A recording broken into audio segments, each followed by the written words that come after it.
देखिए आज का टॉपिक हमारा था सेंट्रीफ्यूगल फोर्स। और सेंट्रीफ्यूगल फोर्स जो है ये एक्चुअली एक तरह का इमेजिनरी फोर्स है, यही आपको समझना है। सेंट्रीफ्यूगल फोर्स को समझने के लिए हम लोगों ने यहाँ पर एक कंटेनर एज्यूम किया है और उस कंटेनर को हमने एक रस्सी से बांध दिया। और जब हम इस कंटेनर को गोल गोल घुमाने लगेंगे तो अंदर कोई भी ऑब्जेक्ट जो रहेगा वो सेंटर से बाहर की तरफ सरकने लगेगा। तो अंदर के फ्रेम से अगर हम ऑब्जर्व करेंगे तो हमको लगेगा कि ये बिना किसी फोर्स के दाएं ओर सरकने लगा। तो that is an imaginary force. और वही इमेजिनरी फोर्स को एक्चुअली हम बोलते हैं सेंट्रीफ्यूगल। अब क्योंकि जैसे हम सुडो फोर्स में पहले देख चुके थे कि अगर हमारा कंटेनर को अगर लेफ्ट साइड में अगर एक्सेलरेशन मिल रहा था ओमेगा स्क्वायर आर, तो अंदर उसके जो भी ऑब्जेक्ट रहेंगे उसको एक्सेलरेशन मिलेगा अपोजिट डायरेक्शन में ओमेगा स्क्वायर आर, एंड उसको फोर्स मिलेगा एम ओमेगा स्क्वायर आर, है ना। तो एम ओमेगा स्क्वायर आर जो है ये बेसिकली क्या हो गया, एक सूडो फोर्स हो गया। हालांकि है ना, क्योंकि हम सर्कुलर मोशन डिस्कस कर रहे हैं तो सर्कुलर मोशन में यहाँ पे जो सूडो फोर्स है एम ओमेगा स्क्वायर आर, इसका नाम है सेंट्रीफ्यूगल, है ना। तो ये सूडो फोर्स है और कुछ नहीं, ठीक है। इस ट्रैक को ध्यान से देखिए, है ना। ये कोई ब्लॉक जो है ऐसे, है ना, एक ट्रैक पे मूव कर रहा है। और इस ट्रैक पे वो एक कॉमन स्पीड से मूव कर रहा है ना। एक हमारा समान वेग से मोशन कर रहा है ना। एक सेम स्पीड से मूव कर रहा था। और जब वो ए पोजीशन पे पहुंचा, है ना, तो यहाँ पर कुछ एक कांटेक्ट फोर्स उसका बनेगा।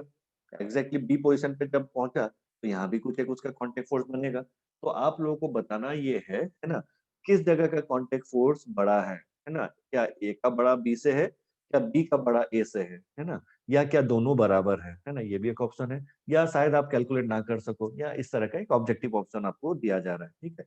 तो सवाल है आपका, है ना, जब है एक समान वेग से, है ना, इस रोलर कोस्टर टाइप का जो ट्रैक है, ऐसे ट्रैक पे हमारा कोई बॉडी मूव करता है और यूनिफॉर्म स्पीड से मूव करता है, तो जब वो ए पे पहुंचता है और बी पे पहुंचता है तो दोनों पोजीशन पे जो कांटेक्ट फोर्सेस बनेंगे, जो स्पर्श बल बनेंगे, उन कांटेक्ट फोर्सेस का, है ना, मैग्नीट्यूड का रिलेशन क्या होगा। क्या एन ए बड़ा होगा बी से, है ना, क्या एन ए, है ना, एन बी से बड़ा होगा, क्या एन बी एन ए से बड़ा होगा, ये आपको बताना है। चलिए ट्राई कीजिए। सबसे पहले जो कर्व पाथ है ना, कर्व पाथ, ऐसा कर्व पाथ है ना, यानी कि तो सर्कुलर पाथ ही हुआ, या एक तरह से सर्कल के ऊपर ये बॉडी घूम रहा है तो ऐसा गोल घूमने तो हुआ ना। तो उसमें जो फोर्सेस इन्वॉल्व है उसको एनालाइज करके देखते हैं, आ जाओ, है ना। तो देखो ये हो गया एक सर्कुलर पाथ, है ना। और ऐसे अगर हमारा कोई ब्लॉक अगर यू स्पीड से मूव करता है ना, तो क्या फोर्सेस मिलेगा, है ना। देखो आमतौर पे जो बेसिक फोर्सेस हैं वो नीचे की तरफ इसका एम जी, और ऊपर की तरफ है कॉन्टेक्ट फोर्स, ये तो रहेगा ही रहेगा, है ना। ये दो फोर्सेस तो रहेंगी, एन और एम जी। अब दूसरा, गोल घूम रहा था तो मैंने क्या बताया कि भाई हम लोग जो प्रॉब्लम सॉल्व करेंगे तो सेंट्रीफ्यूगल को कंसिडर करेंगे, क्योंकि आप लोगों ने एक चीज देखा होगा, इस तरह का जो बाइक रेसिंग होता है, देखो टीवी वगैरह में बाइक रेसिंग, डर्ट रेस बोलते हैं उसको, डर्ट मतलब मिट्टी का रेस, है ना। तो मिट्टियों में ऐसा रेस होता होगा, देखा होगा आपने, एक बाइक आता है हुर्र करके उड़ जाता है, ऐसे उड़ जाता है फिर उड़ जाता है ना। साइकिल का भी इस तरह का रेसिंग होता है, उड़ उड़ के जाते हैं तुम्हारा। तो उसमें जो वो उड़ने का जो इफेक्ट है जो हम देखते हैं वो हम आप कैसे एक्सप्लेन करोगे, है ना। तो कुछ तो फोर्स वहां पे लग रहा होगा ऊपर की तरफ, लेकिन कौन सा, है ना। तो वही चीजें देखो, एक्चुअली वहां पे सेंट्रीफ्यूगल फोर्स का जो कंसेप्ट है वो इन्वॉल्व हो रहा है।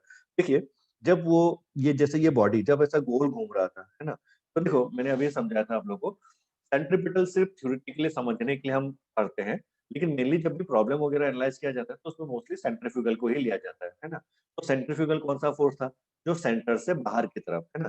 यानी कि देखो ऐसा अगर गोल ट्रैक है ना, इस तरह का अगर ये रोड ऐसा, है ना, गोलाकार टाइप का है, एक रिंग टाइप का है, तो सेंटर तो यहाँ पे कहीं पे लाई करेगा, है ना, इस जगह पे सेंटर। तो सेंटर अगर यहाँ पे लाई करेगा तो फिर बाहर की तरफ आपका क्या बनेगा, सेंट्रीफ्यूगल फोर्स, है ना। बाहर की तरफ, है ना, सेंटर से बाहर की तरफ। और वैल्यू क्या होगा उसका, चलो यू दिया हुआ है तो यू के टर्म पे लिखोगे तो M U square by R. अब आर तो दिया हुआ नहीं है ना, तो रहने दो अभी, है ना, अभी आर तो दिया हुआ नहीं है, बस रिलेशन को बना लो, है ना, जो भी बनता है। अब देखो तुम्हारे पास, है ना, ये जो बॉडी है या ये जो ब्लॉक है ये अभी उड़ तो नहीं है ऊपर, है ना, सतह जमीन से टची है ना, जमीन के कांटेक्ट में है, लेकिन ये फोर्सेस हैं। तो अल्टीमेटली देखो यहाँ पर जैसे हम लोगों ने न्यूटन लॉ मोशन सॉल्व करना सीखा उसके अकॉर्डिंग देखेंगे तो क्या हम ऐसा नहीं बोलेंगे वाई डायरेक्शन में ना तो ये नीचे धक जा रहा है ना तो ऊपर उड़ जा रहा है तो अभी जमीन के साथ सटा हुआ। तो कौन कौन से फोर्सेस इसको कैसे बैलेंस कर रहा है? अब सीधा देख रहे हो, एन ऊपर की तरफ है, एम यू स्क्वायर बाय भी ऊपर की तरफ है, तो N plus M U square by R है ना, जो दोनों ऊपर की तरफ है, ये मिलके दोनों किसको बैलेंस कर रहा है? एम जी को बैलेंस कर रहा है ना। यानी कि हमारा एन की वैल्यू क्या हो जाएगी?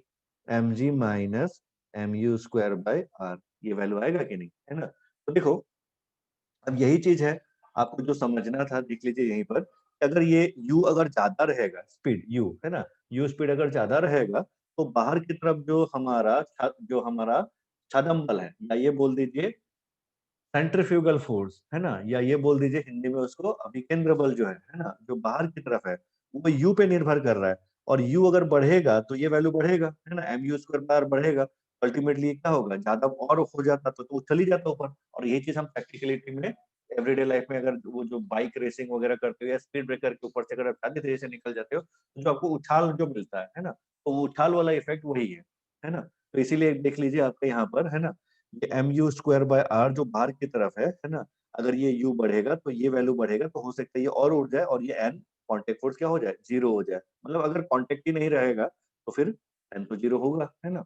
तो ये चीज, पर जो भी हो, अभी तो फिलहाल सरफेस के कांटेक्ट में है, तो इसलिए फॉर्मूला देख लो क्या बना हमारा, N plus M U square by R मिलकर के एम जी को बैलेंस कर रहा था, है ना, फिगर में ही दिख रहा है, ये दोनों ऊपर की तरफ है और एक नीचे की तरफ।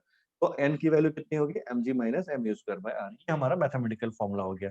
अब बताओ हमारा, मैंने क्या कहा, ये जो बॉडी था, है ना, कोई गाड़ी या कुछ भी, समान वेग से, है ना, एक सेम स्पीड से ए पोजीशन और बी पोजीशन दोनों को क्रॉस कर रहा है, तो एन ए की वैल्यू क्या लिखोगे, एम जी तो उसका एम जी ही रहेगा, है ना, minus M U square by M U, है ना, यू भी सेम है, बस आर तो अलग है, इसलिए आर ए लिख देते हैं। और उसके बाद एन बी की वैल्यू, है ना, एन बी, है ना, बी पोजीशन पे जो एन बी होगा, उसकी वैल्यू इसी फॉर्मूला के अकॉर्डिंग, एम जी तो वही एम जी ही रहेगा, माइनस एम यू स्क्वायर पे वही एम यू स्क्वायर ही रहेगा, लेकिन क्या चेंज हो रहा है, आर चेंज हो रहा है, तो this will be R B. ऐसा हो जाएगा, बोलो समझ में आया। तो देखो, ये दो पोजीशन पे, है ना, आपका दो पोजीशन पे आपका कांटेक्ट फोर्स निकल आया, है ना, फर्स्ट पोजीशन और सेकंड पोजीशन। अब खुद करके देख लो कौन बड़ा है ना, दिखा, एन ए बड़ा है कि एन ए बड़ा, एन बी बड़ा है, एन ए बड़ा है, क्यों?